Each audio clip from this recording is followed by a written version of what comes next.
put one in the middle, and then one in the middle, and that's it. Okay? And then we got one in the crowd. Are you going to be doing a lot of Q&A throughout the presentation? Or after? So it's a conversation with questions, and, oh, that's fabulous. Okay, so then we need somebody in here the whole time doing Q&A. Okay. All right, maybe I'll just stay here, just so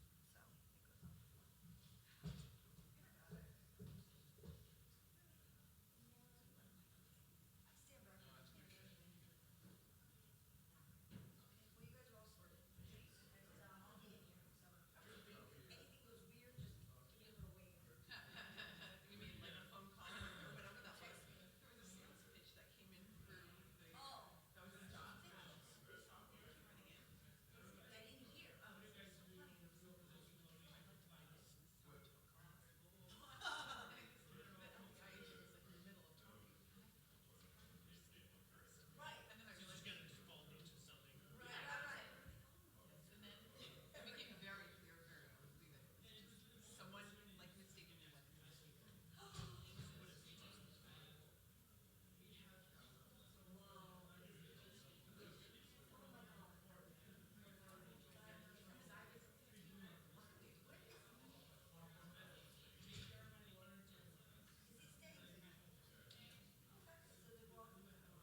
Do you guys care? I feel like I'll break up the sea of men. You tell me where you want to be. It's pretty tight. Yeah. Sorry, do you want to... Should I go here? I feel coffee's there already. Want me to sit on the end? You sit in the middle? Yeah, I'll sit wherever. I'll write down all your names. I'm gonna move your bag over. Oh, my copious notes there. Yeah. Just gonna move your bag into there. Sure. It's so heavy. I'll knock into it. Yeah, that bag is like. Let's take that off at the moment. God, I have a PLI session on funding that I forgot about. That's Thursday. I'm like, That you're giving? I'm like, Plenty of time. Thursday. oh wait, so when is this over? Just so it's 2:45, right? Well, the other session starts at 2:45. So let's end So at I like. think there's so a break usually. yeah. Let's think it's a break. let's try and end around. 2:30, I think. Yeah. I'll just- Yeah. I think so.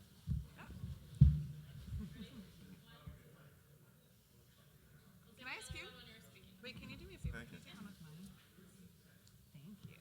How are you today? Good. Good. Recovering recovering from all the stone crabs. Yeah. Thank you.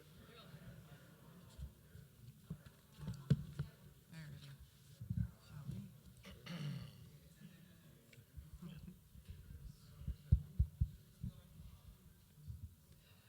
Hello, everybody. I hope everyone enjoyed lunch. This is the panel where we're going to test to see if we can keep you awake or how fast we can put you to sleep. Either record will do. Overs, unders, let me hear. My name is Erika Levin, and I'm joined here by the specialist in litigation funding. In case you wanted cryptocurrencies, that's next door. Here we'll be talking about litigation funding, how to get your claim financed. You have the benefit of some of the experts in the field between to my right, you have David Kerstein from Validity. He's Chief Risk Officer and Senior Investment Manager. To my left, you have Patrick Moloney, CEO of LCM Finance. And then over to my further left is Yves Klein from Monfrini, Bitton, Klein in Switzerland. My name, Erika Levin. I'm a partner at LBKM. I really like litigation finance. You too will after our panel. Before joining LBKM, I practiced in various big firms, and I started to realize the importance of litigation finance. I worked for a litigation finance company as general counsel, and so I got a real taste of this market, and hopefully you'll get the benefit of that from all of our colleagues today. What I thought would be probably the best place to start would be, what is funding? Before we do that, can I just have a show of hands? How many people have actually used funding? I know we have some experts in the audience, but used funding. Wow, okay. And for those, your experience, from that experience, has it been positive? Yes? Okay. So it seems like we have a pretty experienced crowd here. What we were aiming for this panel, especially in light of it being after lunch, day 2, is let's try and make it as interactive as possible. We're here, we want to talk, we want to engage. The more you talk, the less we talk, and probably the more interesting it will be. With that, let's just get started. I'm going to give David the mic just to give us an overview in terms of the funding landscape, and then we'll carry it along, okay? So thanks again for joining us. Sure. So, hi everybody, good afternoon. Just by way of a bit of background, my name is Dave Kerstein. Before coming to Validity, I was a commercial litigator for 15 years, spent the bulk of my career at Gibson Dunn, litigating a range of commercial litigation on the plaintiff and defense side. Left Gibson in 2014 to join Bentham as an investment manager, and then joined Validity as the Chief Risk Officer this past December. Just generally, since it's a pretty experienced audience, we don't have to belabor the point, but for those who don't know, litigation funding generally is where a party in a litigation will use its litigation asset as collateral to secure financing from a third party, and the financing is usually non-recourse except to the litigation proceeds. If there is a settlement or a judgment that's collected, that's where the funder will get his or her return from. The funding is usually used for a variety of purposes, usually to pay for some or all of the legal fees in the matter, the out-of-pocket costs of the litigation, and it can also be used for working or operating capital to the party in the litigation. I don't know if Patrick wants to chime in. So Patrick Moloney, I'm the CEO of Litigation Capital Management. Litigation Capital Management as a company was one of the founders of this industry in Australia when the industry kicked off in the late 1990s. We've been in the funding business now for 21 years, so we have done probably a lot more funding than most of the funders globally. In terms of my background, I was a commercial litigator as well, similar to David. I came across into the funding scene very early in its cycle. So personally, I've seen a hell of a lot of change as this industry has matured across the globe. Thank you. I'm a Swiss asset recovery lawyer. I've been practicing asset recovery for the past 20 years, and my first experience with a funded case was 10 years ago. Now, many of my cases are funded. I either intervene at the start of the proceedings, but more often than not, my intervention is following the obtention of an award or a judgment and towards its enforcement. And this is where I would say the most of my experience regarding litigation funding comes, the use of funding in view of enforcing an existing decision. So this audience seems pretty sophisticated. You know, the topic is how to get a claim financed. With the amount of hands that were raised, I think you figured that out. But I still think it's interesting for us to explore the process a little bit, just because every funder does have different nuances and the process does vary. And very often, the key to getting funding, believe it or not, what would you say is the number that's out there currently? It's really hard to peg. I know it's in the multiples of billions, but how much do you think is out there to be deployed globally? It's certainly in the billions, but another metric that we probably should focus on is you know, what is the available market? And if you look at market penetration of those claims which could be funded, which actually are funded, the percentages are astonishing. So if you look at the US, the best estimate that's provided is 0.5% of those claims or disputes which could be funded are funded. And if you look at some of the smaller markets, so such as the market that I started in, which was Australia and the UK, it's estimated at somewhere between 5 and 7. So that really gives you an indication as to what the available market is for funding and how little we've actually penetrated into the market. One aspect in terms of, and I don't know if David or Patrick who wants to take it, maybe David, you can start. Tell us a little bit about the process and how long, what you're looking for, because I think oftentimes clients just come to me, for instance, and say, we have this great case and we need funding. And they think just because it's a great case and they've fallen in love with it, that the funders will too. But there's a lot more to the whole equation. And one thing that I found over the years is the funding process is not only really, really sharp at refining the problems in a case, but it focuses on the details, the numbers, the recoverability. It focuses the lawyers and the clients, and frankly, a lot of cases that probably shouldn't go forward don't because of a lack of funding.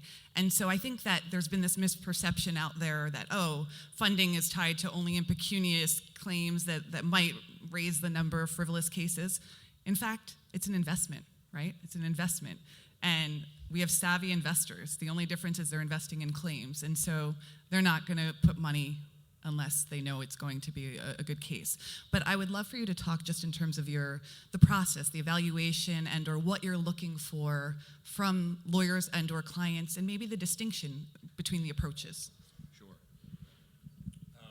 So just generally on the process, which I think varies but can be similar in many respects across the funders, we generally say we have a 3-step process of validity. There'll be an intake of an opportunity. They'll come in. We'll do a very high-level kicking of the tires and get some basic information about potential claim size and budget, what the case is about, who the parties are, and we'll, before really getting any case-specific or confidential information, we'll ask the client to sign up an NDA to protect our communications. After we have the NDA signed, that's where we'll try to get some more specific information about the case, about the strengths or weaknesses of it, speak to the lawyers, ideally meet with the lawyers and meet with the client. And generally within a week or so of having the NDA signed and getting that more specific information, we can decide if we want to move forward with the case or not. If we do, we'll propose a term sheet that'll set forth the various financial components, what our commitment would be, what the return structure would look like, what the waterfall would be, and the terms in that term sheet are usually non-binding, except for we'll ask for a period of exclusivity, and that's where if we reach agreement on the financial terms and we each sign the term sheet, we'll then go through a diligence period where we kick the tires pretty carefully on the case. Again, our investment is non-recourse, and we're only going to get a return if the case is successful, so we want to be careful about the matters that we invest in.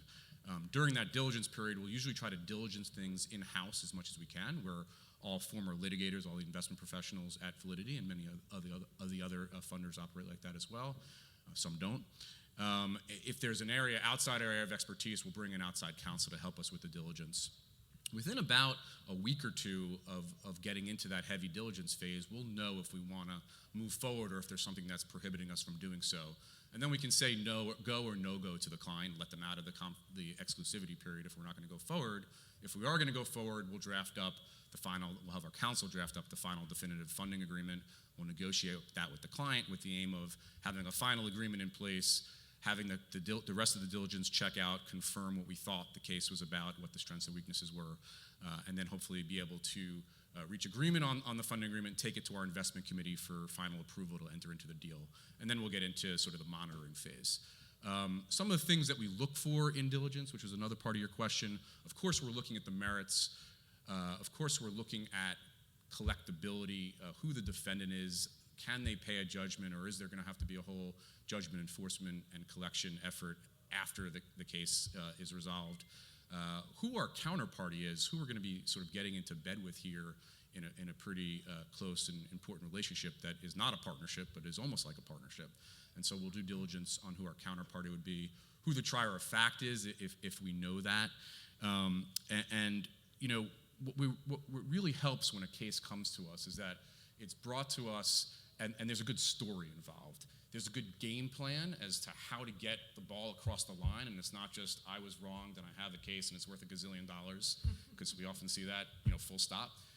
So that there's a good story, there's a good game plan as to how to get to the finish line. There's a somewhat defined budget. You can't always tell right up front, but some parameters of what the budget would be. We like to see a willingness on the part of all the stakeholders to share risk, the lawyers and the claimant with us, and you know, some sense of what the value of the case is, or tiers of value.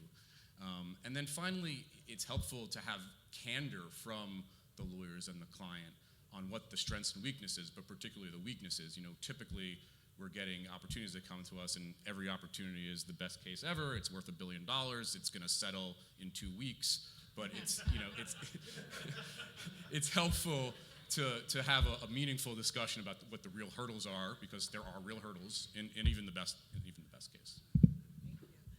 And I don't know if Patrick wants to. Just a couple of other more specific criteria that we'd look at.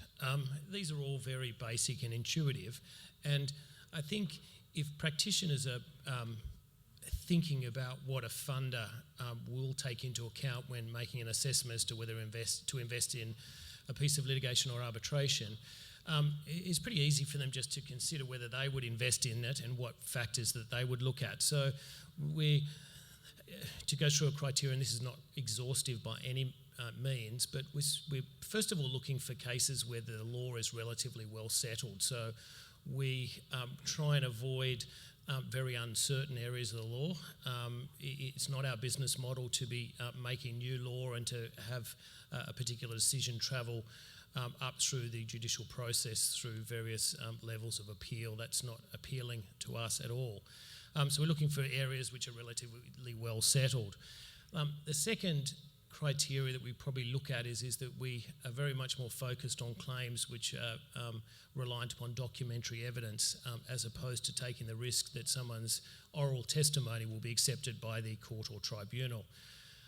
So we're trying to avoid a situation where we're reliant upon someone's testimony being truthful or being accepted by the court or otherwise performing well in the witness box. So documentary evidence is really important to us.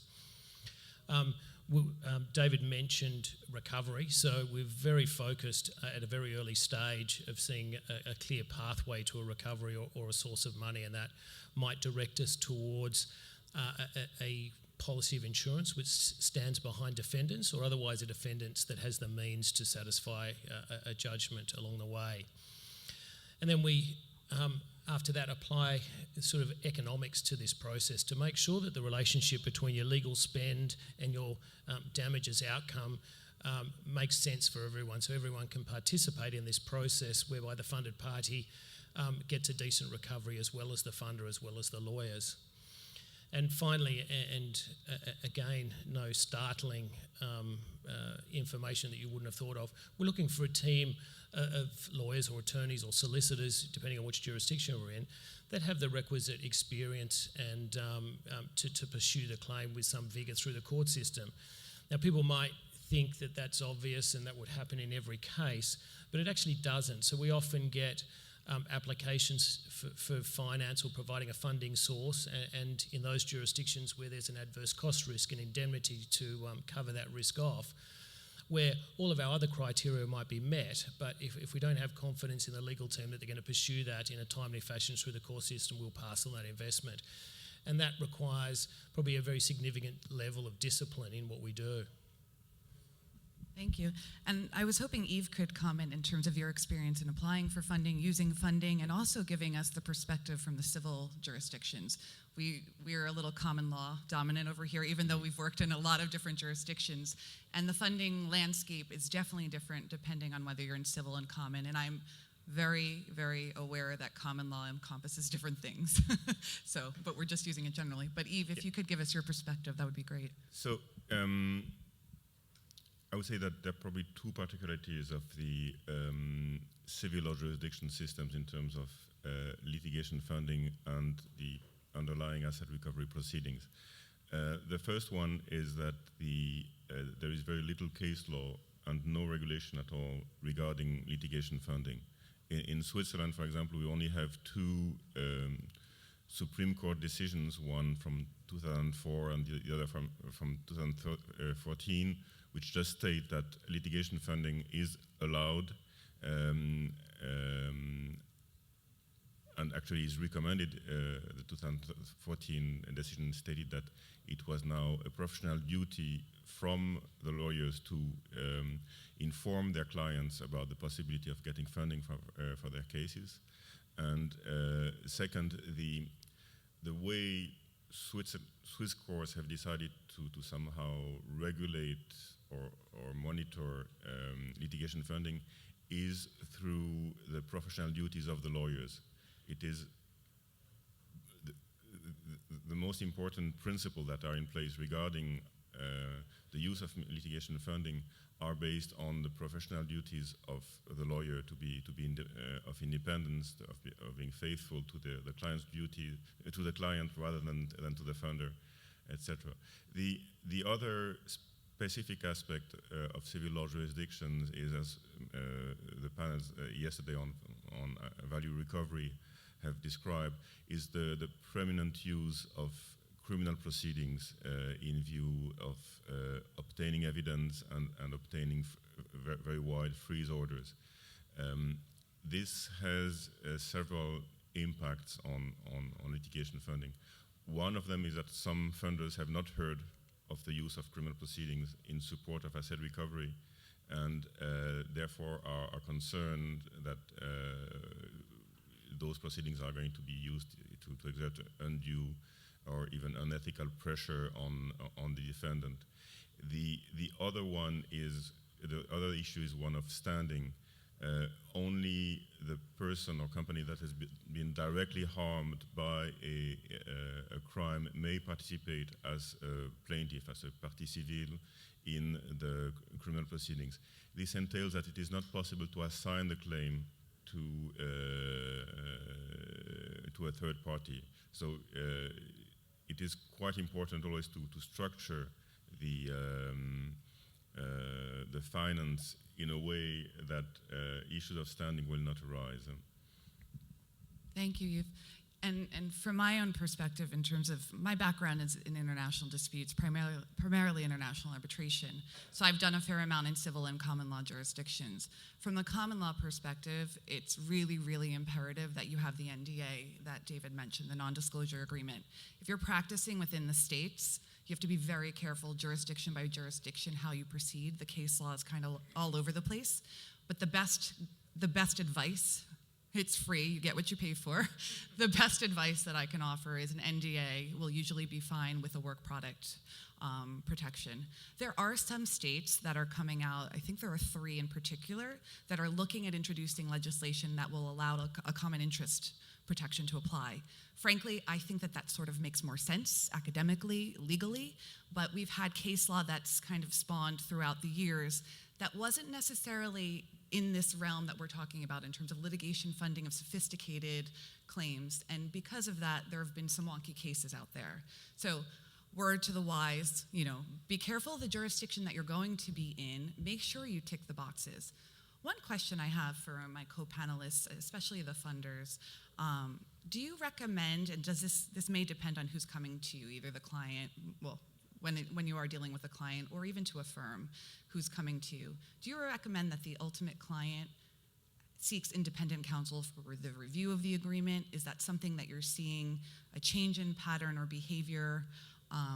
It's just something that is being raised more and more to me, and I'm curious if you're seeing it in your experience and what your thoughts are.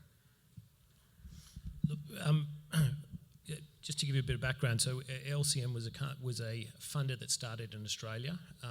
We've branched out into Asia, so we have an office in Singapore, and we fund into Singapore and Hong Kong. And more recently, we've gone into the UK market and into Europe. So off the back of that, our experience overwhelmingly in Australia is that we certainly recognise that the relationship between the law firm and the client is one that we don't interfere with. So in terms of, it would be rare for us to require that the funded party got independent advice from that of the solicitor who's acting in the matter, but it does happen occasionally, but it's not something we insist upon, and that's been our experience both in Australia and up into Asia. Yeah, we similarly don't require it. We leave it up to the claimant and their lawyer, and the litigation counsel can advise the client on the funding agreement as long as the counsel is clear and upfront with the client about what interests the lawyer has in the matter. And similarly, we see a mix of counsel, either whether it's litigation counsel or outside counsel or in-house counsel, advising the clients on the litigation funding agreement.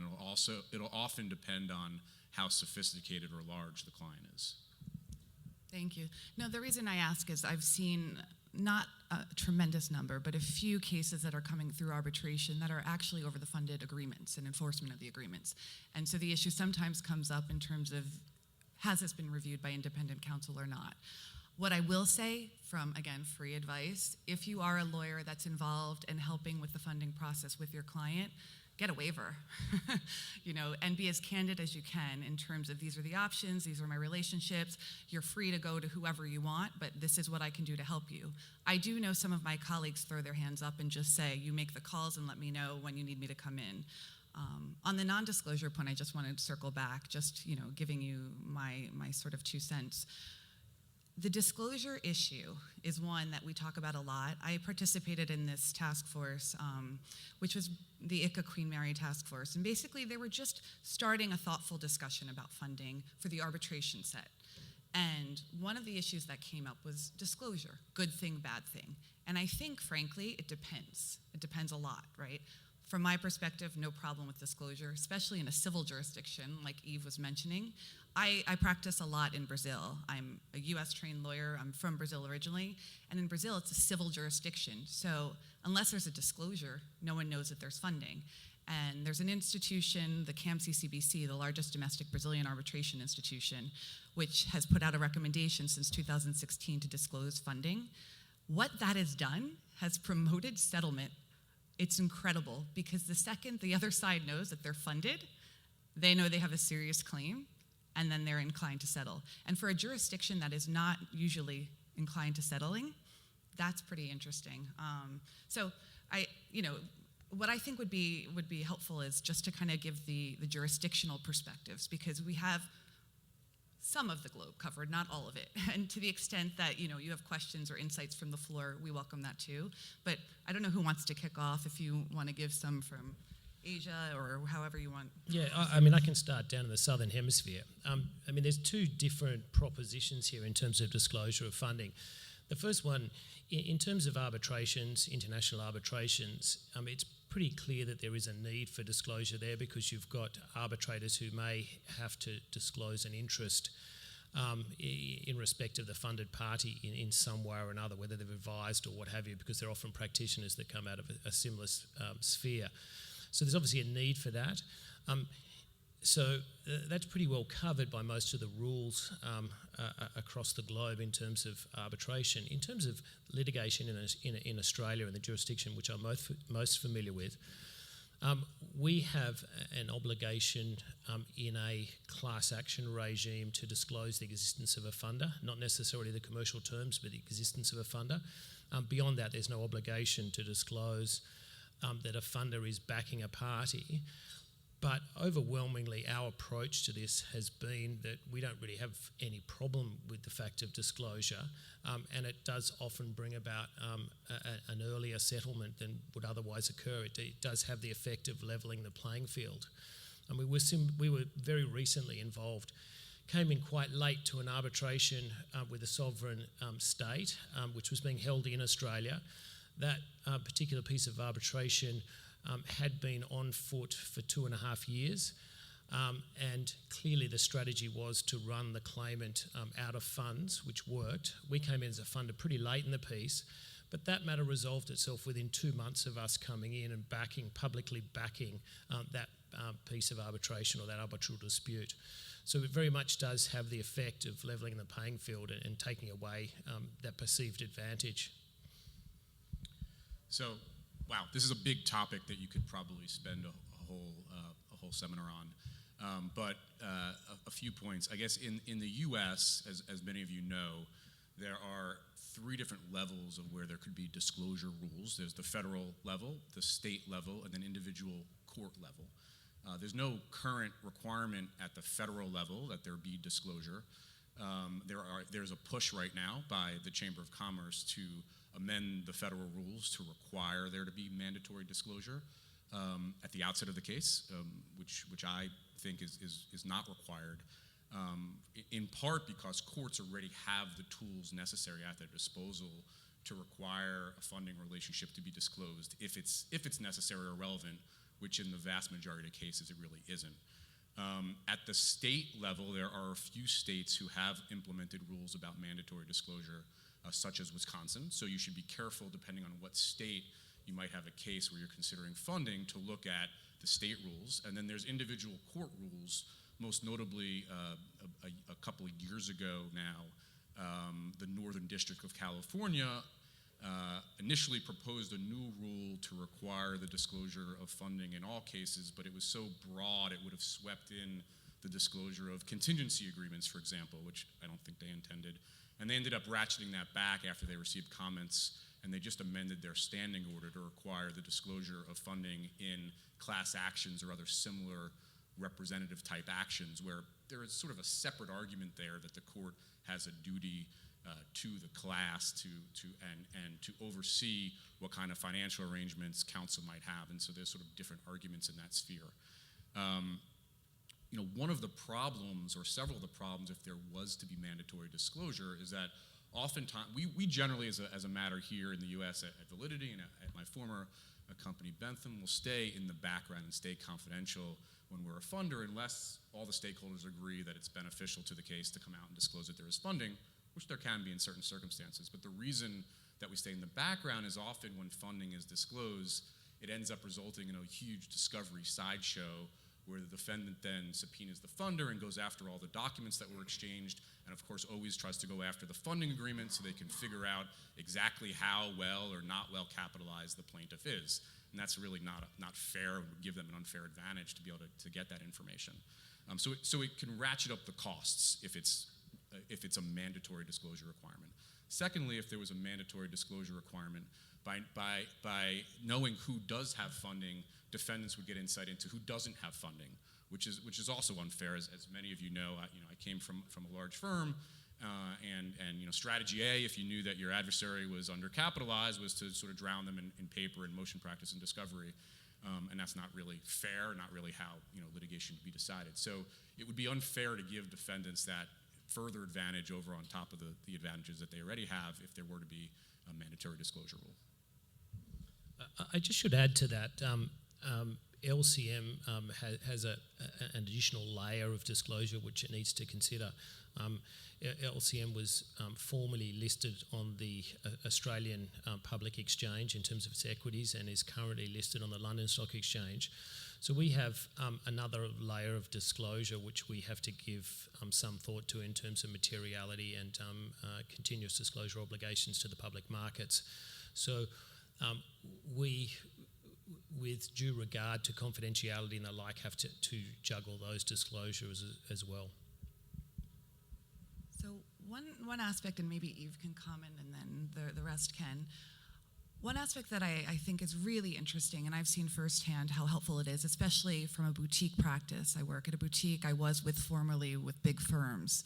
Funding has transformed the business of law, and it's also become really helpful for corporations. And so I'd love for Yves to give his perspectives on how funding has kind of transformed his practice, and then maybe my colleagues can, from the funds, can give their perspectives as well. Thank you. In my view, the availability of funding and its increasing prevalence in litigation is correcting what I see as a very great market inefficiency in terms of there are still too many clients and lawyers, litigators or arbitration practitioners who litigate without taking into account the enforcement stage of their claim. I've seen many cases and been involved in cases where the arbitration practitioners conduct the arbitration proceedings, do not advise the client to take any step regarding future enforcement of the award, deliver the award when they win to the client and together with their final invoice, and just leave the client with that. And I've had several, and my earlier experiences with funding was that those awards remained unenforced for years because the client didn't really know how to enforce them because either the defendant had become bankrupt or had assets in a jurisdiction which was not one where you could actually enforce claims, or had concealed those assets. And a few years later, a funder said, "Well, I may have found a way to fund this,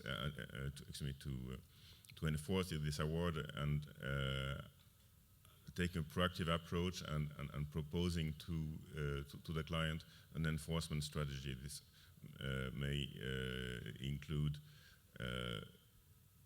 trying to enforce the award against non-party parties who are not party to the arbitration proceedings, by lifting the corporate veil or using the underlying facts of the dispute to bring new proceedings against parties who are not parties to the arbitration clause. This is, even though, of course, I'm always happy to work on those cases, it is very frustrating to see all the steps that have been missed before and during litigation, all the evidence that have been taken during those years, all the pre-award freeze orders that could have been obtained, and having to start really from scratch with no intelligence, no evidence of assets of the defendants. So the existence of funding with, of course, a particular focus for the litigation funder on the enforcement of the claims has led those anomalies to diminish. And funded cases will normally entail that pre-enforcement steps, investigation is taking place at a very early stage. But there are still, every few months or so, I'm presented with a case where no one thought about enforcement. So it is still something that is prevalent in the industry, but I think funding is gradually correcting this level of inefficiency. Thank you. I had a similar experience. It was really in my capacity working in litigation finance that I realized how important the recoverability aspect was, the enforcement aspect. And international arbitration was one for up to a point in time. Frankly, my awards were paid. Believe it or not, we won. We got a conciliatory call, and a wire was paid. Over the years, it's changed. And you can understand why. We get it.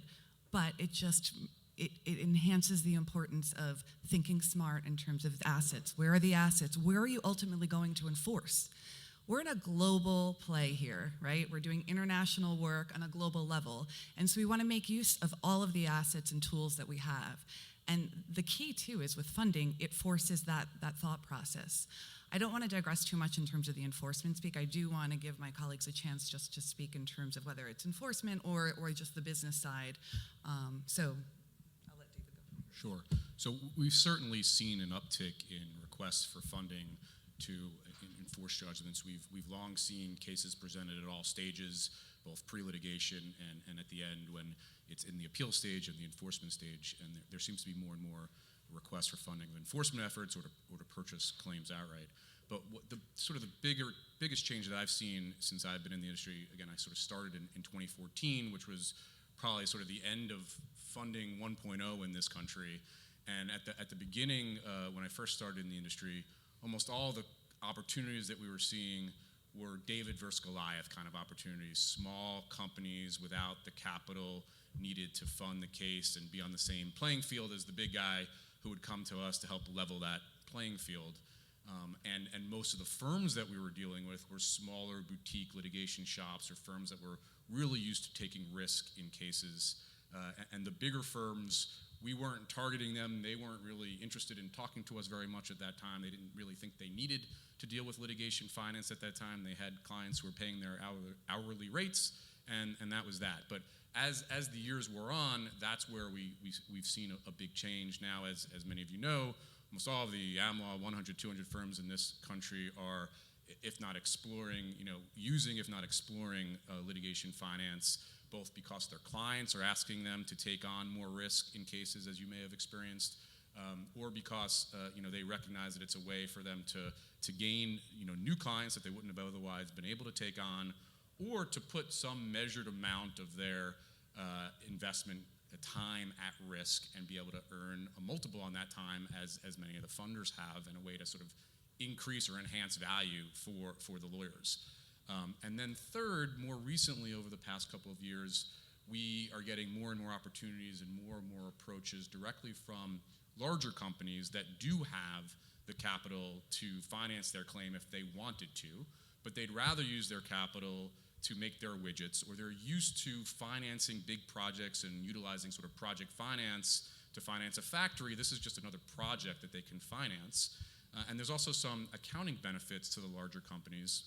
And for those of you who have clients who are larger companies, if they are engaged in a big ticket litigation and are maybe spending several $100,000, several $1 million a year on the litigation, they have to book that as an expense, and that could hit their P&L, if not of the whole company, maybe of a division in the company.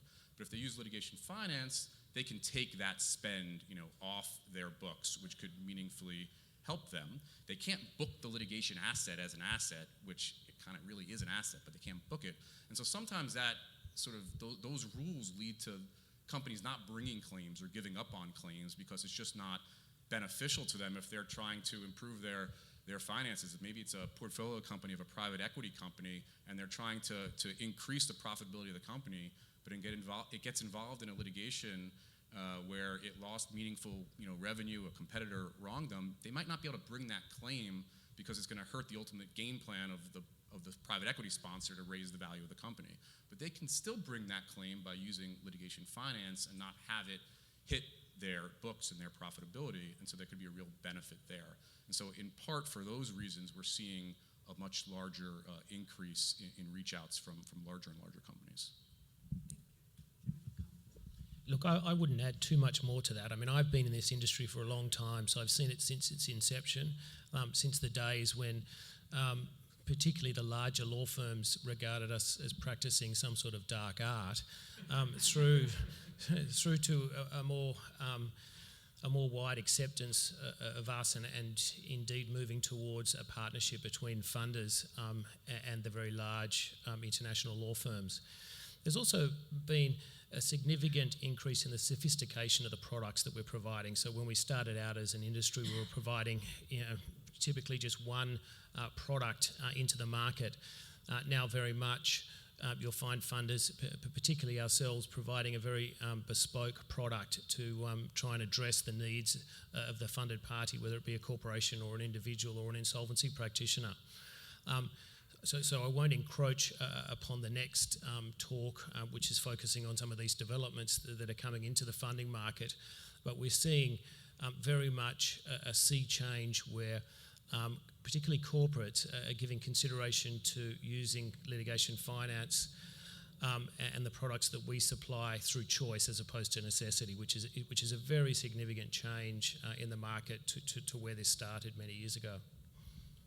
And the only final thing I would add is, besides the help it gives directly to clients, more and more and larger law firms are recognizing how it can help them share and manage their risk, treat their portfolio, their cases where they take risk as a portfolio, and share that risk with a third party can allow a firm to take on more risk but in a measured fashion and earn some increased value there. Thank you. And again, not to encroach on the next panel, but one question I have, and just because I've been sort of playing around with the use of technology. All we hear now is AI, technology, it's going to transform the world and hopefully not take our jobs. How are you using technology? What role do you see technology employing within this field all across? And whoever wants it first. Look, I think we're at the forefront of artificial intelligence in terms of funders utilising this source. At LCM, we are piloting two software algorithms in terms of predictability. It's pretty early in the cycle for us to be able to make a determination as to whether that works. So one of those is in the international arbitration space, and it models and provides some predictability as to the outcome. And the other one is in the litigation space, predominantly in the market of the United Kingdom. But these products are out there. As I say, it's very early in the cycle for us to determine whether they're useful or not. But they seem to show some promise. I don't think it's ever going to be the case. Because of the mix between law and commerciality that is necessary to be a successful funder, that these things are ever going to replace lawyers or funders for that matter, they do assist in terms of predictability of the outcome. Yeah, there was a couple of years ago, and I'm forgetting the name of the show, there was a TV show on CBS or ABC, a legal show, and they actually had a segment on a case that was funded, and they had the client had some trade secret claim, and the funder came in and they brought their computer and they punched a few buttons and they said, oh, it's a trade secret claim pending in this jurisdiction that has a 70% likelihood of outcome. Here's your terms. Like that's not what we do, and I think it's a long way off if ever being able to do that. I think it would be silly not to at least explore the developments in AI and big data, but I'm a little bit skeptical of it right now. I do agree. I think it's kind of in its infancy, and there's a little bit of a garbage in and out problem. A lot of what we do is, this goes back to the question earlier, is we prefer to invest in cases that would be well postured for a settlement, because a settlement is a more certain outcome for us on a shorter time horizon. And it's difficult to get data on settlements because they're usually confidential. And if that's such a large component of what we're trying to figure out, and it's kind of subjective, it's hard to be able to have that data and accumulate it and then sort of spit out some information from it. So I don't know how useful it is overall right now, but it is a data point, and we certainly look at it as a data point and are exploring the various tools that are coming online now. No, and I think in this area, I've been working with some companies, one in particular in Brazil that's really interesting. They're using predictive analytics. And again, you're right, it's about the data set. What do you have and what can you do with it? And I think as long as you're using that data and you're realizing what its limitations are, it can be helpful in streamlining efficiency. It can be helpful for a jurisdiction like Brazil where litigation is crazy, it will take forever. We can at least pinpoint how long this case will take. This adversary was involved in how many suits that were similar, and of those suits they settled this time, and then applying an algorithm, they can give you sort of a best guess. And again, I say guess. But it's really an interesting time in terms of funding and also disputes, in terms of figuring out how can we make our time more efficient and how can we better invest our time, right? Because if we're all sharing risk, we want the yield to be as big as it can be. I'm going to take a pause for a moment because we wanted this to be interactive and you need to ask some questions. So if there are any questions out there, I'm going to put on my professor hat. Please, Gonzalo first. And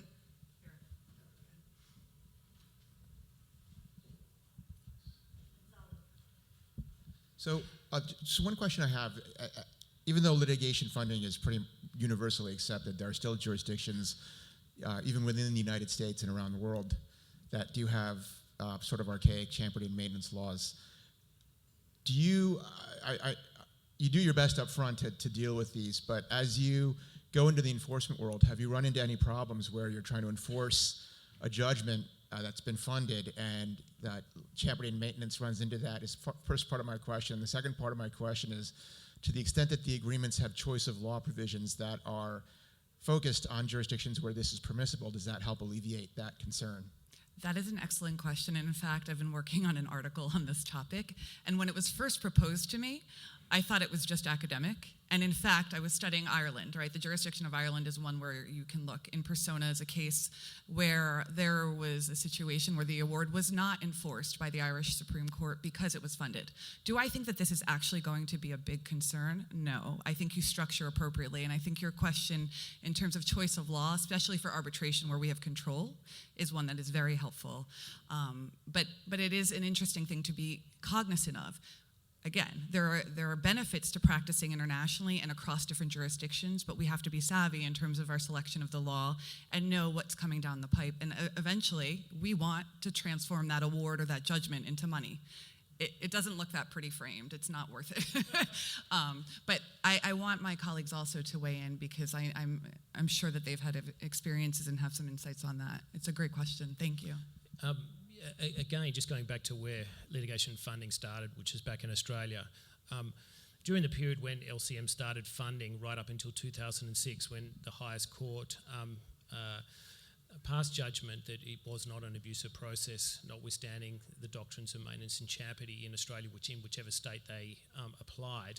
So that really gave us the green light. Prior to that, I don't think anyone really knew whether this industry was sustainable.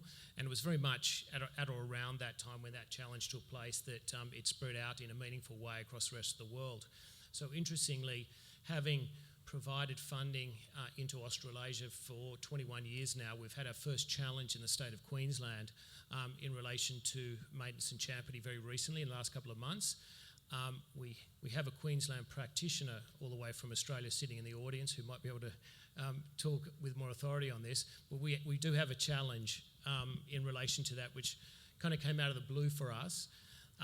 It doesn't really affect the proceedings, but it may affect our ability to enforce our litigation funding agreement, so that will be tackled by us in the very near future in that state.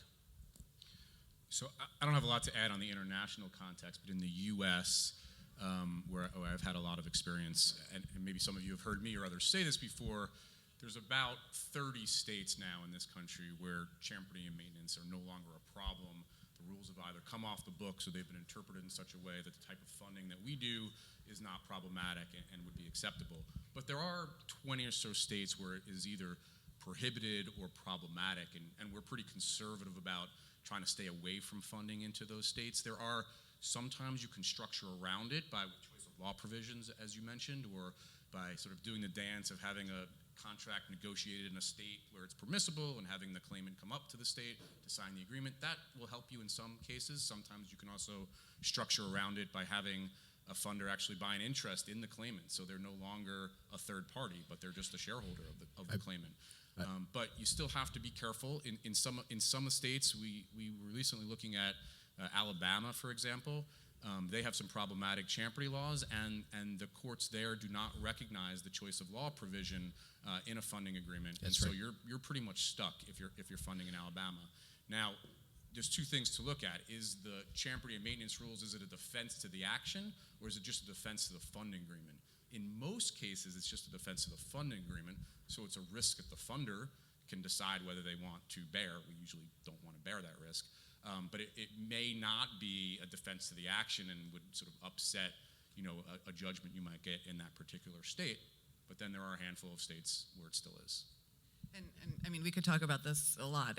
Have you been funded for enforcement? Would your opinion change if it was a funding just for enforcement, right, as opposed to the initial action? And that gets into the statutes that define champerty. Sometimes they'll talk about whether there's intermeddling to stir up a claim, and that would trigger the champerty doctrine. And so if you're coming in late in the game after the claim's already been brought, you're not stirring up the claim by funding it, and so you might be able to get outside that particular statute. So it sort of depends how the statute's written.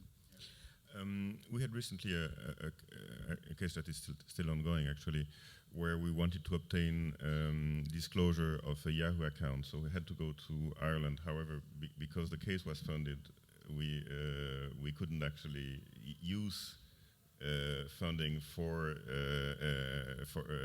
that. So what we did was that we had just recovered taken control of one of the companies of the defendant. So we used, and which still had a bit of cash, which was enough to fund the Irish lawyers' fees. So we've used that company, which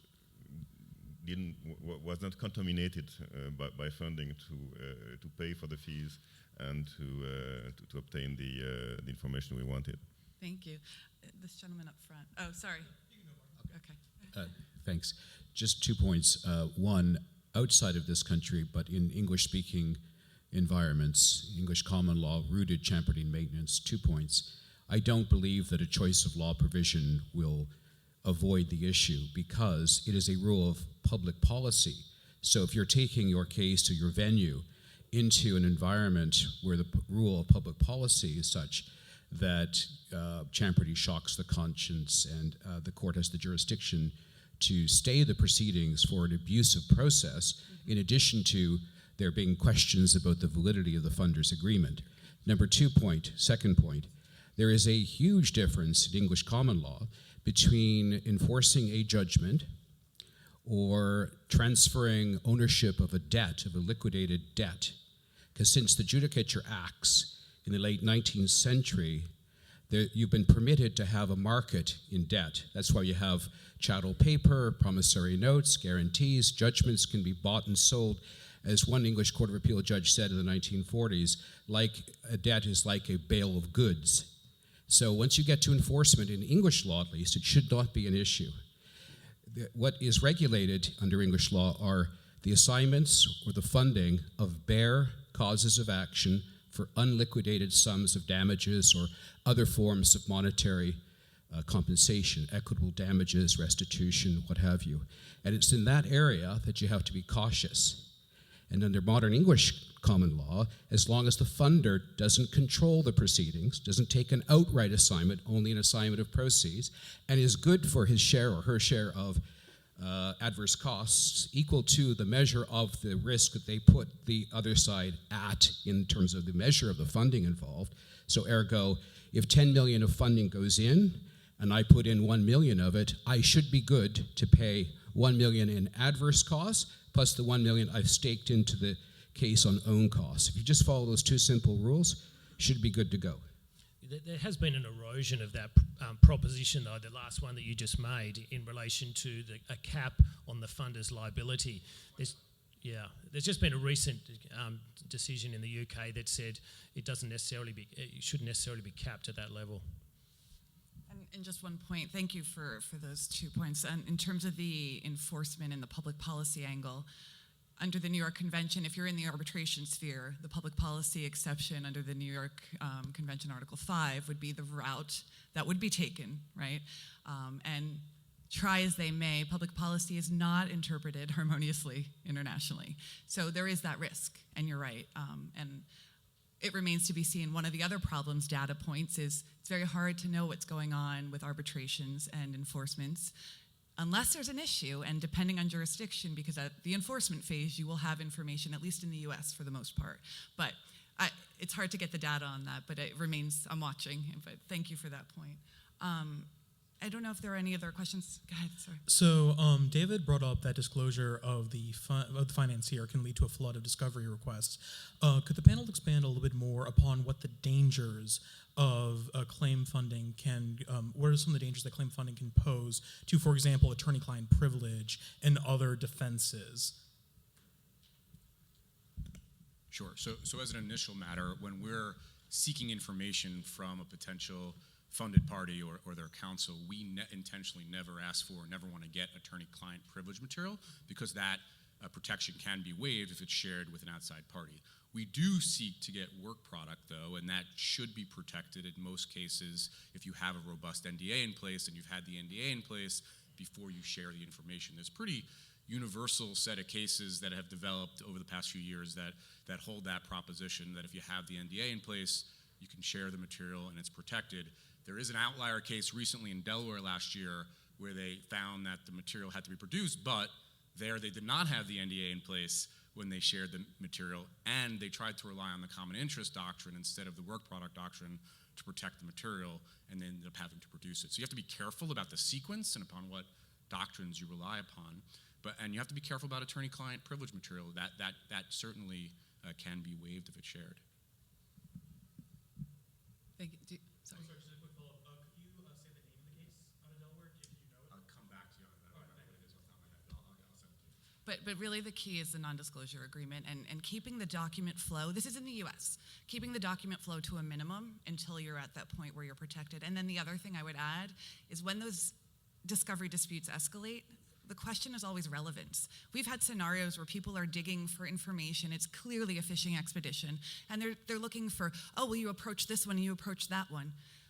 One other really important point, make sure you always get your client's permission. And in writing as a good lawyer, okay? So if you're approaching funders on behalf of your client, I always have that in writing.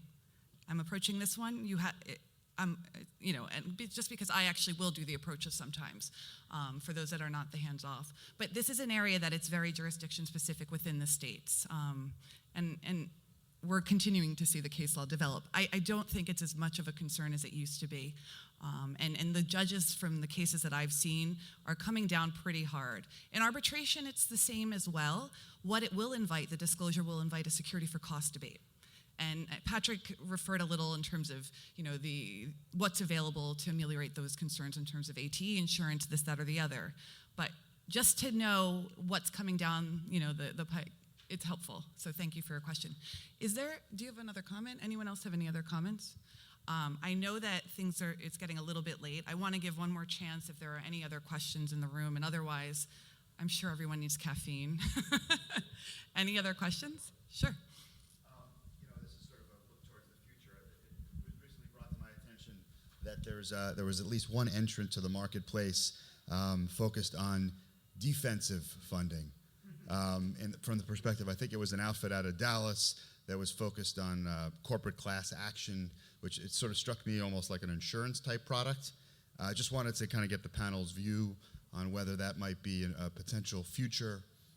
Is the industry moving, or do you sort of see things headed in that direction? And then perhaps ultimately leading, if so, to a potential battle of the funders in terms of how the litigation goes with sort of litigants having funding on both sides of the V. So in terms of your question, everyone is trying to expand the pot, right? And defense funding would be amazing. The only time I've seen it is with respect to executive compensation. And, a reverse contingency idea. It's not hard, but you have to pinpoint what are the numbers and at what point do we get out and how are we going to give you the money then? When there's a pot of cash at the end, it's a lot easier to distribute, right? And as opposed to handicapping and doing the valuation of the reverse contingency. But I have seen it with respect to executive compensation cases, large ones.